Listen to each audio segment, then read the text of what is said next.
And they know it very well. They know it very well.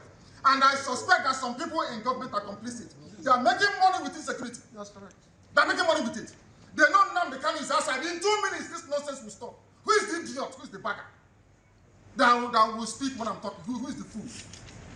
Who is the idiot? I ask. That I give an order in the east, and any idiot will counter it. Who is the bastard? I'm asking you. So, sir, nobody can. Sir, are you against? I'm Nnamdi Kanu. No. Who is the idiot? Form of violence or insecurity in the southeast in the name of IPOB is a wrong, and they know it. Let me come out of this nonsense, this mess. 2 minutes only. Only 2 minutes, I guarantee you. And there'll be peace in the east, not just southeast. Everywhere in the east, not the entire south. Huh? The embattled leader of the indigenous people of Biafra, IPOB, Nnamdi Kanu, has vowed that he will end the insecurity in the southeast in 2 minutes if he's released from detention. Kanu said nobody in the southeast can counter his orders concerning the security situation in the region. The infuriated Biafra agitator spoke while addressing journalists within the courtroom of the Abuja Federal High Court on Tuesday. Kanu said, "I suspect that some people in government are making money out of insecurity in the southeast. They know that once Nnamdi Kanu is outside, in 2 minutes, this nonsense will stop. Who is the idiot that can alter my orders in the southeast? Nobody can. I, Nnamdi Kanu, let me out of this nonsense, and in 2 minutes, there will be peace in the southeast." Earlier, Justice Binta Nyako had declined Kanu's application for bail. The judge, however, ordered an accelerated hearing of the case involving Kanu, who is facing charges bordering on terrorism and treasonable felony. Did you get it? Fast. Yes. I'm not relaxed until we get absolute and total. I'm not relaxed. We know the law. My team here, they are more than perfect. They know what to do, and they're going to do it. And we're going to prevail ultimately. Because justice must prevail. He's still in the dog. The court also that we'll give you a woman from Southeast. Depending on the strength of the argument. They are using it to do experiment against SSS. Exactly. I don't see there is no way we're not allowed that to happen. My rights must be for justice. Yes. My right to fair hearing must be observed. They brought him to Kenya into this dock and allowed him to talk without his lawyer. And he's always fighting for justice. Yes. I have congenital heart failure. Congestive heart failure is called. From the medication, you can tell. So they're basically trying to keep me alive. So when they calculate that I'm about to give up, that my heart's about to pack up, they will now say go. So when I go outside, I will die outside. That's what they're trying to do. The medications they've been giving to you, yes. It's not working. If it's working, why would I have all these lumps underneath my... And he has written a petition to the Nigerian Medical Association where they brought one quack doctor, somebody who is not a doctor, to treat him. To come and try and treat him. But up to now, they have nobody. They don't know what they're doing. And they know they don't know what they're doing. Or else, why would I have this? As long as it remains in the SS custody, there will be no trial. There will not be. He's seeking for a non-custodial arrangement by the court. Because, exactly, I don't mind house arrest. Because I'll defeat them. In this court, I'll defeat the government of Nigeria. Yeah. The whole world will see. Where is the treasonable felon? Where is it? All these years, journalists are having treasonable treason. What is treason today? It's gone. It's the way this terrorism charge will go. I'm thinking of another capital offense that can charge me. Maybe, I don't know, impregnating the wife of somebody. I don't know. The federal government, they know I'm not guilty.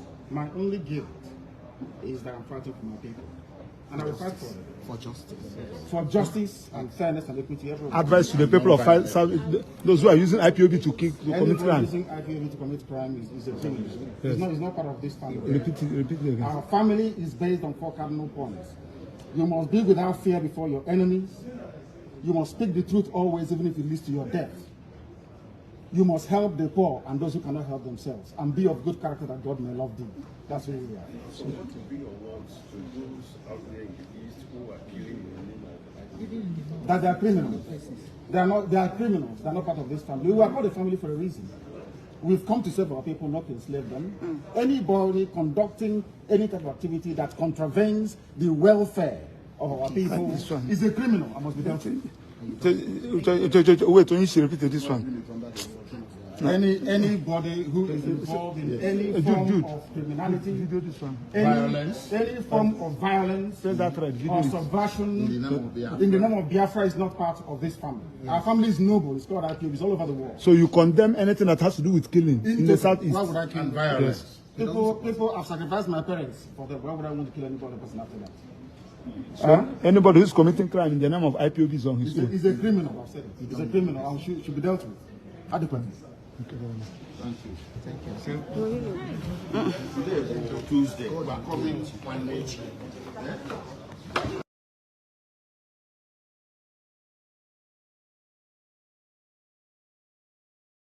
Why is Nnamdi Kanu being detained? Why is the DSS holding Nnamdi Kanu? Why is the Nigerian court granting DSS rights to keep Nnamdi Kanu in detention? Kanu, the leader of the indigenous people of Biafra, has been in detention since June 2021. He has been calling for the state of Biafra. Is it a crime to call for separation? Absolutely not. There was a state of Biafra led by Dim Chukwuemeka Odumegwu Ojukwu. His declaration led to a 3-year civil war, which the Nigerian state allegedly won due to economic blockade. When the Biafra troops, led by Philip Effiong, was surrendering to the Nigerian state, they warned that generation coming after them will demand for the state of Biafra if their demands are not met. What were their demands? Reintegration, and the Southeast should not be marginalized. Decades later, the same issue that caused the war is still going on: marginalization, economic sabotage of the Southeast, and the Southeast state has not been properly reintegrated in the Nigerian state. For decades, the Southeast has not had a shot to power at the national level. Ralph Uwazurike led the movement of the actualization of the Biafra Masop movement under Obasanjo, then the emergence of Nnamdi Kanu. All these leaders have all been arrested by the Nigerian state. Is self-secession a crime? Absolutely no. Is the Southeast segregated from the national politics? Absolutely yes. Then why the unlawful detention of Nnamdi Kanu? Since Kanu was incarcerated in June 2021, the Southeast region that was seen as the most peaceful region in Nigeria has been bewildered with so much insecurity. This is alien to that region. Many have called for the release of Nnamdi Kanu, all to no avail. Why the continuous detention from the FG?